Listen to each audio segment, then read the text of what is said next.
Bonjour à tous, ici Cléasim. On se retrouve pour ce 29e épisode sur Europa Universalis 4 sur le mode Extended Timeline et on se retrouve là en post-production tout simplement puisque je me suis un petit peu loupé sur l'enregistrement sonore. J'ai mal enregistré.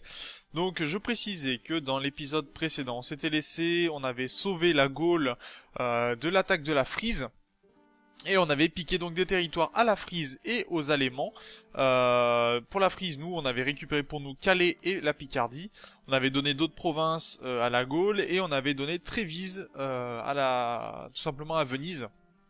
Ce qui nous permettait de récupérer. Donc, on va essayer de faire en sorte, tout simplement, de récupérer de l'argent pour tout simplement payer l'emprunt que l'on a dû contracter dans le dernier épisode, pendant la guerre, tout simplement.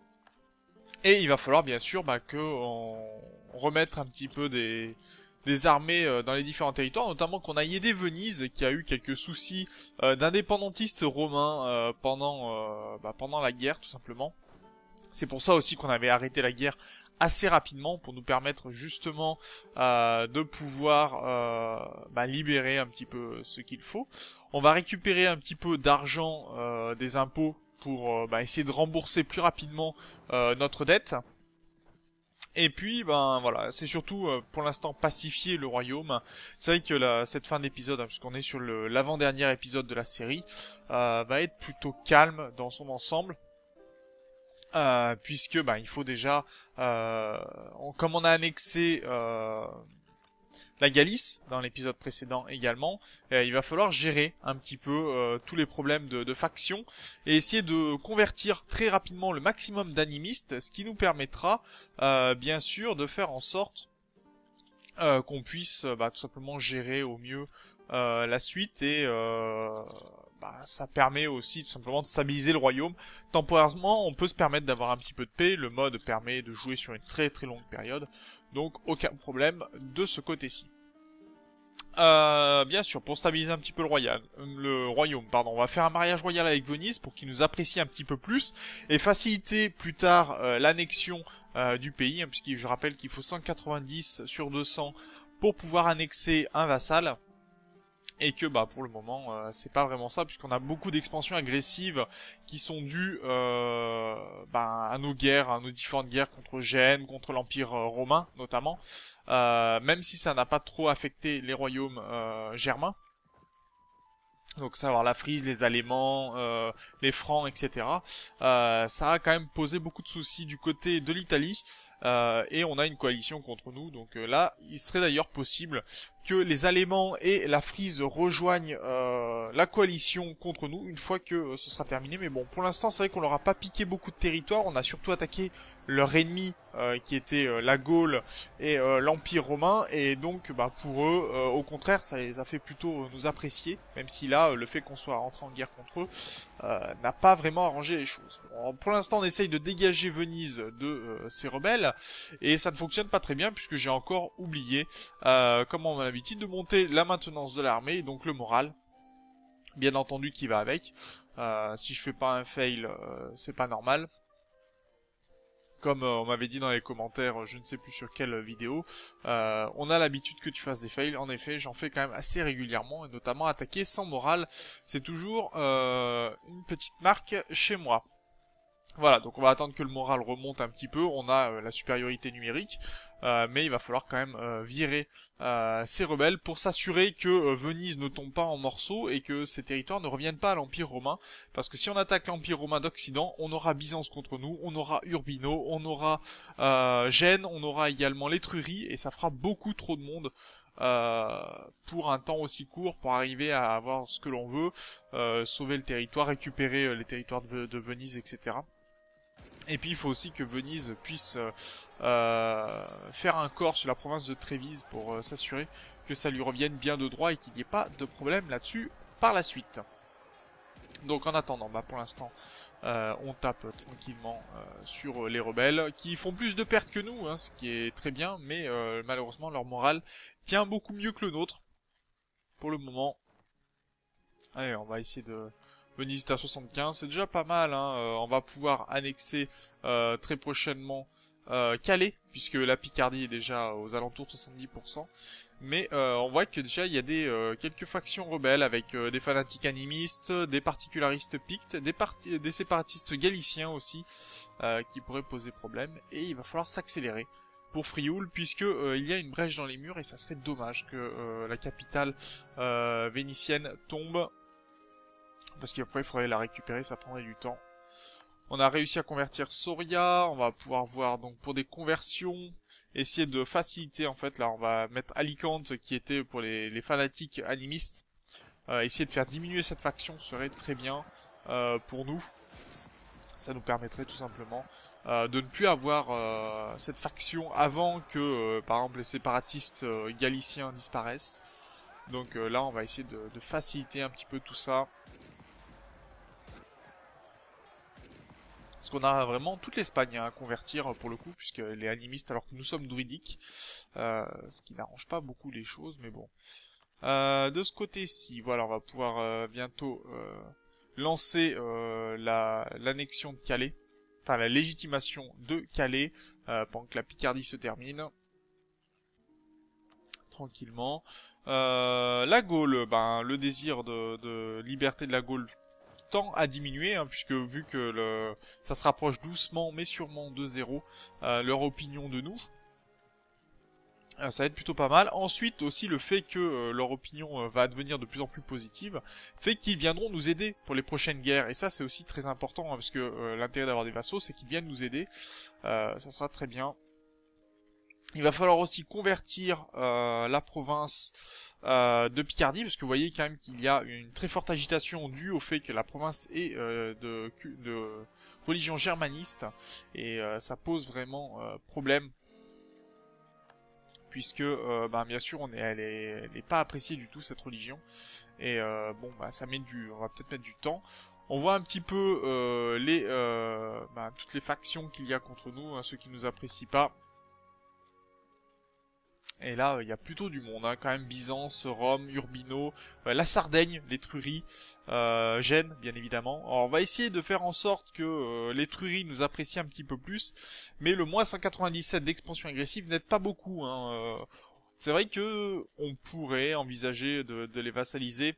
Là, vu qu'ils ont perdu des provinces au profit des Alémans, donc en fait, il faudrait presque lancer une guerre pour pouvoir vassaliser l'Étrurie, mais bien sûr, ça demandera du temps, et il nous faudrait en fait dans ces cas-là plutôt soit un dieu qui nous permette d'améliorer les relations, puisqu'il en existe un chez les druides, soit tout simplement avoir un conseiller qui, en conséquence, bien sûr, nous facilitera, mais ça va prendre bien évidemment du temps.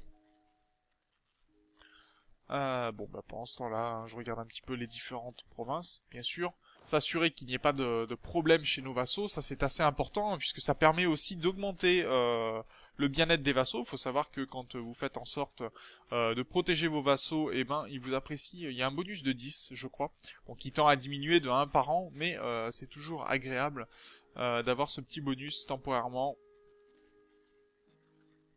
Et on va devoir s'occuper de l'agitation, puisque les particularistes pictes pourraient nous poser un problème pour la suite de l'aventure.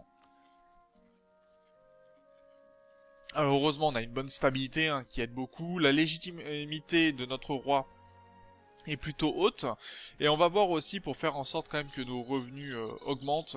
Alors pour l'instant, faut faire en sorte que l'inflation diminue, ça c'est assez important. Bon, pour l'instant, on a un conseiller, c'est notre conseiller de niveau 3 qui nous coûte aussi cher, hein. Vous voyez les 15 pièces d'or avec nos conseillers, c'est énorme, hein, 15 pièces d'or. Vraiment, surtout à ce stade-là du jeu où on a assez peu d'économies, et on perd en plus du moral, donc voilà, ça permet de convertir plus vite, donc ce qui est pas mal pour stabiliser le royaume, mais ça coûte très cher. Surtout que pour le moment, nos points, à part augmenter une technologie qui nous rapporte rien, puisque dans les premiers niveaux du mode, vous voyez que l'élevage nous rapportera rien du tout, et ça va pas avant le niveau 12, je crois. Donc il y a encore beaucoup de technologies administratives qui nous rapporteront rien, comparé à la technologie diplomatique ou la technologie militaire, par exemple, qui nous rapporte du moral, entre autres, pour la technologie militaire. Donc ça peut être assez problématique, on va dire. Et il y a déjà plusieurs royaumes hein, qui se sont convertis au catholicisme, pas au catholicisme, au christianisme, puisque c'est le chalcédonisme pour l'instant. On voit Cuenca qui par exemple pose quelques problèmes. On a Alicante aussi qui est en train d'être converti. Bon, on aura aussi Armagnac, Gascogne, Valence, Tarragona. Voilà, et Alicante c'est réglé, donc déjà ça va baisser un petit peu les problèmes de fanatiques animistes, ça sera très bien. Et on va aller donc s'occuper de la Picardie. Ça va être assez important, voilà, de retirer, bon, 12 mois, c'est juste un an, c'est tout à fait acceptable comme période pour gérer tout simplement ce qui se pourrait se passer dans le royaume. Au niveau de l'économie, pour l'instant, on s'en sort pas trop mal. Bon, moins 2,29, ça aide pas beaucoup hein, dans l'immédiat, mais les petits bonus qu'on pourrait avoir, ça pourrait payer par la suite. En tout cas, il faut vraiment qu'on s'assure de ne plus avoir d'armée à renforcer. Ça aussi, ça nous coûtera beaucoup moins cher. Et pour l'instant, j'ai hésité beaucoup en fait à virer Valerius Dullius, puisque pour l'instant, il nous coûte quand même 10,7 mensuels, c'est beaucoup à ce niveau-là. On a deux conseillers quand même, niveau 2 et 3, c'est beaucoup. Et la réduction de l'inflation est pas super utile dans l'immédiat, donc si on peut essayer d'avoir la technologie 6, au moins en profitant du bonus, pourquoi pas. Pour l'instant, on est un petit peu limité, faut bien l'avouer. Du côté de Calais, ça se passe tranquillement, ça va très bien. Byzance a quelques petits soucis, donc au moins ça veut dire qu'ils ne déclencheront pas la guerre, tout simplement la guerre de... Ah, j'ai oublié le nom. La guerre de... coalition. Voilà, je vais arriver à trouver mes mots. Guerre de coalition. Calais a été légitimé. Donc voilà, maintenant on a toutes nos provinces. Ce qui fait qu'on pourrait lancer d'ailleurs des revendications sur d'autres provinces de la Frise. Notamment si les Allemands par exemple venaient nous attaquer. On pourrait aussi faire des revendications sur les provinces alémanes. Pour l'instant, bon, on va tranquillement laisser faire. Bonne nouvelle, les druides font un peu de grabuge chez les Allemands. Donc ça pourrait tout à fait poser problème chez eux. Ce qui les occupe, c'est très bien. Un général est mort, donc on perdra beaucoup moins de points au niveau militaire. Là aussi, c'est plutôt pas mal. Mais on a encore de très bons généraux. Hein. On avait vu dans l'épisode précédent que notre roi et notre descendant, et son descendant, pardon, étaient de très très bons généraux au niveau du choc. Et ça, c'est très important. En début de partie surtout, où les généraux, où le choc prédomine tout simplement. Hein. Pour l'instant, on n'a pas d'unité de distance, donc le feu n'existe pas. La puissance de feu n'existe pas, et c'est très bien. On va pouvoir gérer. La Picardie est à 21% d'agitation, ce qui est beaucoup, quand même, vraiment beaucoup. Mais au moins, on va pouvoir, après, ça pourra se gérer un peu mieux. Il y a le séparatisme, hein, qui n'aide pas beaucoup, mais bon, il en faut un petit peu, et après ça diminuera avec le temps, bien sûr. Pour l'instant, les Allemands ont l'air d'avoir des problèmes avec leurs druides. Vous voyez que les druides, pour l'instant, 6 druides, 6 régiments de druides, de révolte druidique, ça pose problème. Donc ils sont obligés de mettre toutes leurs armées, et vous voyez que ils se prennent quand même des bons retours, hein, pour le coup. Les druides font un bon travail d'affaiblissement de notre adversaire. Malheureusement, on est en paix avec eux pour l'instant, donc ça n'a pas de grands impacts pour le moment. Si ce n'est que nous, on attend un petit peu que les problèmes diplomatiques diminuent. On va rester en tribu, je pense, dans un premier temps. Ouais, on va pas bouger de ce côté-ci. Je suis vraiment en train de voir pour peut-être modifier ce conseiller, hein, pour qu'on puisse vraiment... bon, là, pour l'instant, on arrive à être en positif, ce qui est pas mal, surtout avec les conversions que l'on a.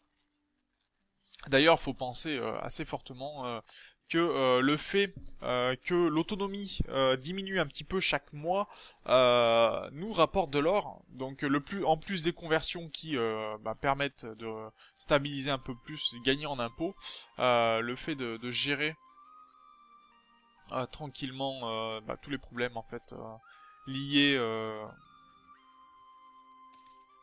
lié à l'autonomie, c'est plutôt pas mal. Bon, on a cette province de Parme aussi qui nous pose quelques petits problèmes avec les séparatistes génois tout simplement, puisque la province n'étant pas de notre religion, ils veulent changer, et ça se comprend tout à fait. En attendant, on gagne 0,58, c'est pas énorme, mais c'est déjà ça. On va pouvoir gagner un supplémentaire en supprimant pour l'instant cette construction, cette tour cette forteresse qui nous coûtait 1 d'or. Les forteresses coûtent 1 d'or pour commencer, ce qui est beaucoup. Et puis c'est vrai que on n'en a pas spécialement besoin de là-bas dans le royaume, même si on a des séparatistes galiciens qui pourraient apparaître. Pour l'instant, on peut gérer sans trop de problèmes. Alors, quel autre problème on pourrait avoir? Bon, un peu d'agitation pour les Gaulois, mais tant qu'ils convertissent pas, ça changera pas grand-chose pour eux. Après, est-ce qu'ils ont pris un convertisseur, un prêtre? Ça n'a pas l'air d'être le cas pour le moment. Donc pourquoi pas. Amélioration est faite. On gagnerait quand même 3.4 par an contre... enfin même plus, 4.5 hein, et on perdrait 3, donc un petit gain de 2.5, ce qui est pas mal. Par an, c'est toujours ça de gagner.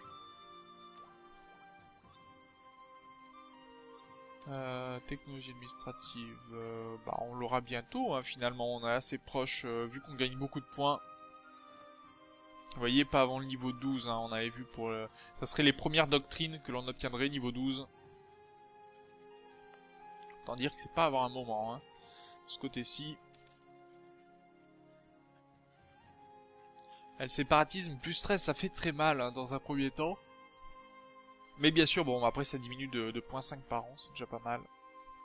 Allez, on va gagner un peu de mercantilisme, ce qui nous fait gagner aussi de l'argent au niveau commercial. Mercantilisme est toujours assez important, hein. Gardez-le, ça fait... pour 1 de mercantilisme, vous gagnez 2%, je crois, en capacité, en puissance commerciale. Donc ça peut être vraiment, vraiment pas mal. Et c'est puissance commerciale dans votre nœud, dans les nœuds que vous dirigez, je crois, si j'ai bonne mémoire. On a les Suèves et les Chérusques qui sont en guerre contre les Hermundures, ou Hermundur, je sais pas trop ce qu'il faut dire, et eux sont alliés à la Saxe et aux Vandales. Donc là, il y a quand même des grandes guerres du côté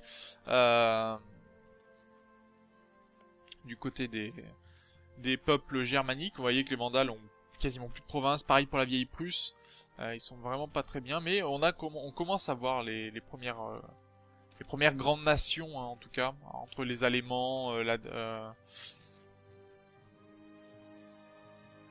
les Allemands, la Saxe, il y a quoi encore comme autre province, je me souviens plus trop, mais il y a les Bourguignons, je crois, qui ont pris quelques provinces aussi. Donc les Bourguignons, c'est les Burgondes, voilà. Pour le coup. Parme, ça monte, mais tout doucement, donc ça devrait se gérer. Du côté de Venise, ça va se gérer aussi tranquillement, pas trop de problèmes de ce côté-là. On commence à se faire vieux quand même. Notre héritier aussi, 40 ans, ça commence à être assez âgé.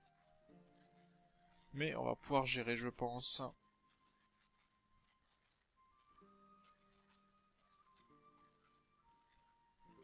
Et pour l'instant, on n'a pas de défenseur de la foi du côté des druides.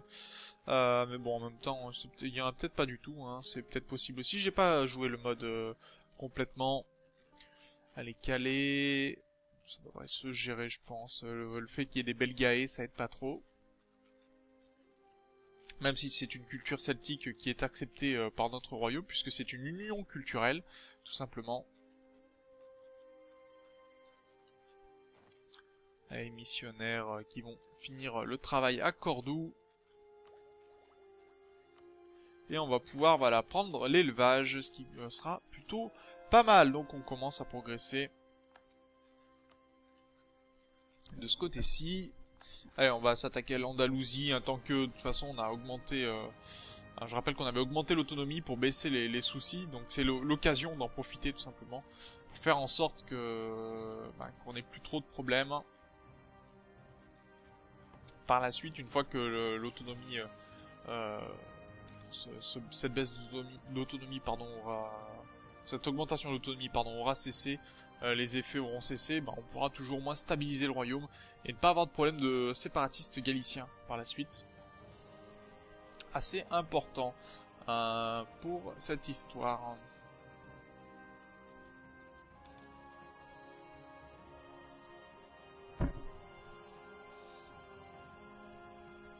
Bon d'ailleurs, il devrait pas tarder, voilà, mauvaise nouvelle, notre roi est décédé, donc on change de successeur, on prend un 2 de 5, et là je vais changer de religion, pour le coup, enfin de divinité religieuse, et je vais plutôt prendre les meilleures relations avec le temps, plus 20%, c'est pas énorme, mais sur la durée ça va être assez utile, puisque comme on a des relations qui sont à moins 200 pour certaines, pouvoir les améliorer de 20%, pour un ça passe 1.2, c'est plutôt pas mal. On va pouvoir améliorer notamment les relations avec la Gaule, avec Venise, ça c'est pour les annexions, mais c'est surtout par exemple si on va annexer plus tard, enfin vassaliser l'Étrurie ou la Sardaigne, là aussi ça va jouer énormément de ce côté-ci.